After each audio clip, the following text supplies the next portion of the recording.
Salam sejahtera bagi saudara sekalian dimanapun berada. Firman Tuhan untuk kita pada PJJ 4 Juli sampai 10 Juli 2021. 1 Petrus 2 ayat 9 sampai 10. Demikian firman Tuhan. Tetapi kamulah bangsa yang terpilih, imamat yang rajani, bangsa yang kudus, umat kepunyaan Allah sendiri, supaya kamu memberitakan perbuatan-perbuatan yang besar dari Dia yang telah memanggil kamu keluar dari kegelapan kepada terangnya yang ajaib.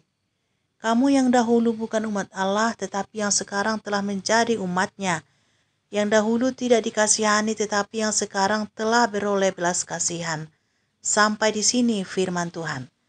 Saudara-saudara yang terkasih di dalam Yesus Kristus, sebagai umat Tuhan, kita tidak sama dengan dunia ini.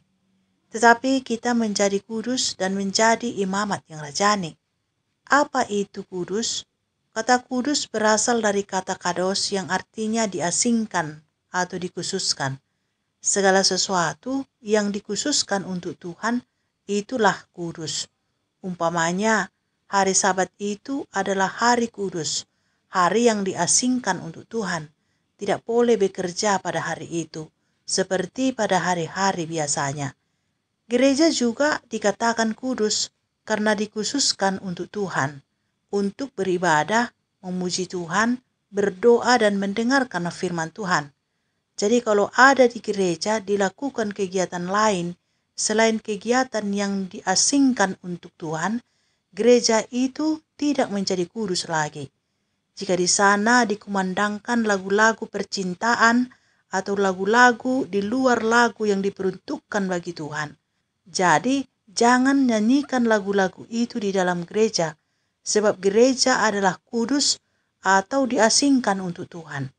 Menjadikan gereja sebagai ajang pencarian bakat juga membuat gereja tidak lagi kudus.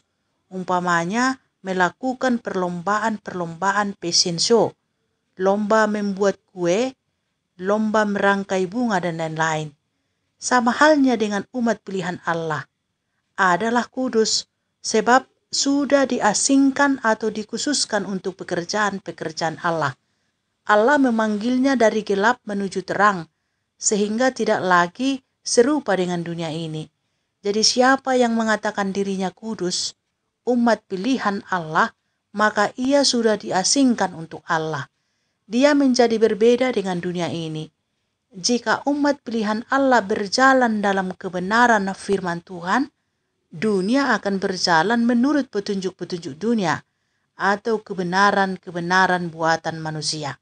Umat pilihan Allah bukan hanya kudus tetapi juga disebut dengan imamat yang rajani.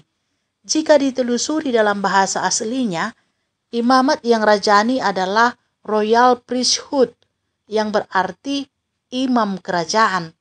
Dalam bahasa Yunani menggunakan kata basileios yang berarti memiliki sifat natural kerajaan. Sifat natural di sini artinya sifat yang dialami. Saya ulangi, sifat natural di sini artinya sifat yang alami yang tidak berubah walaupun situasinya berubah. Seperti dua orang gadis cantik, satu cantik karena dipoles dan satu lagi cantik natural.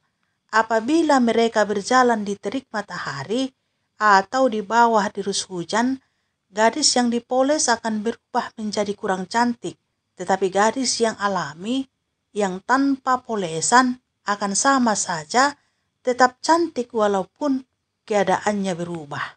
Demikianlah umat pilihan Allah, mempunyai sifat kerajaan yang natural. Dia tidak hanya tampak saleh dari luar, rajin beribadah, tetapi dia mempunyai sifat yang baik secara alami. Walau orang di sekitarnya berbuat jahat, umat Allah tetap berbuat baik. Walau orang memfitnahnya, mengata-ngatainya orang jahat, tetapi ia tetap memperlihatkan perbuatan baik, tidak membalas dan tidak mendendam, serta tahan menderita. Sebab sifat natural kerajaan ada pada umat pilihan Allah. Perilakunya yang baik tidak tergerus oleh keadaan. Dengan demikianlah umat pilihan Allah bisa memberitakan perbuatan-perbuatan Allah yang besar di tengah-tengah umat yang tidak mengenal Allah. Inilah yang diingatkan Rasul Petrus kepada jemaat Yahudi yang tinggal di Asia saat itu. Ia memberi semangat kepada mereka yang sedang ada dalam penganiayaan. Petrus mengingatkan supaya mereka sadar akan keberadaannya yang sangat berharga di mata Tuhan, walaupun hina di mata dunia. Mereka adalah umat yang kudus dan imamat yang rajani. Mereka tidak sama dengan dunia ini. Umat pilihan yang diambil dari gelap menuju terang, yang dahulu tidak dikasihani, tetapi sekarang beroleh belas kasihan. Saudara-saudara yang dikasihi Tuhan Yesus, jika dibandingkan dengan keberadaan kita sekarang ini, kita sangat beruntung. Sebab hampir tidak ada penganiayaan yang kita alami seperti yang dialami mereka pada zaman dahulu kala itu. Namun sayang, keberadaan kita sebagai umat yang kudus dan imamat yang rajani sudah menjadi kabur, menjadi tampak sama dengan dunia ini. Memang beribadah, tapi keinginannya untuk sama dengan dunia ini tidak terbendung. Umat Allah memang mempelajari firman Tuhan dan mempercayainya, tapi baginya itu tidak cukup. Masih harus ditambah dengan pengajaran-pengajaran buatan manusia.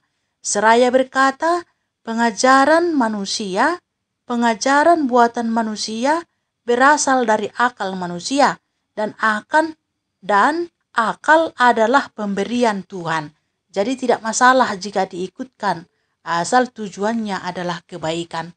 Walau sesungguhnya firman Tuhan itu sangat sempurna dan sungguh sempurna untuk mengatur semua tata laku manusia. Umat juga memang berdoa, tapi perbuatannya tidak seperti orang yang berdoa. Bibirnya memuji Tuhan, tetapi lakunya seperti anak-anak dunia ini. Memang berbuat baik, tetapi bukan perbuatan baik yang natural.